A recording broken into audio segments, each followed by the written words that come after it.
সেদিন আমি চলে গিয়েছিলাম মেদিনীপুর আমার একটা ছোট্ট ইচ্ছে পূরণ করতে। আমার সাথে গিয়েছিল সঞ্জু। মেদিনীপুর গিয়ে যেটা খেতেই হবে পিটাই পরোটা, সেটা দুজন মিলে খেয়ে 5 মিনিটের হাঁটা পথ ধরে বাস স্ট্যান্ড পেরিয়ে বাঁশগলির ভেতর দিয়ে বাম দিকে ফিউশন মিউজিক স্টোরে চলে গিয়েছিলাম আমরা গিটার আনতে।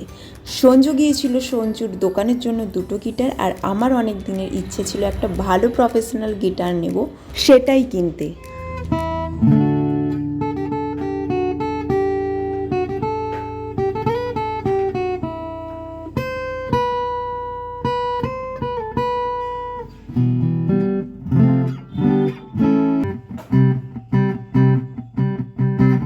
সঞ্জু ভালো করে গিটারটা টেস্টিং করে নিল, আর ফিউশন মিউজিক স্টোরে প্রচুর ভ্যারাইটির কালেকশন ছিল আর সমস্ত মিউজিক্যাল ইনস্ট্রুমেন্টও ছিল। আমি নিয়েছিলাম মেহগনি উডের হার্জের গিটার।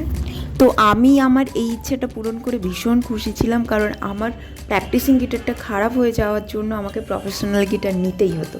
তো আমরা মোটামুটি দুপুরের মধ্যেই বাড়ি ফিরেছি।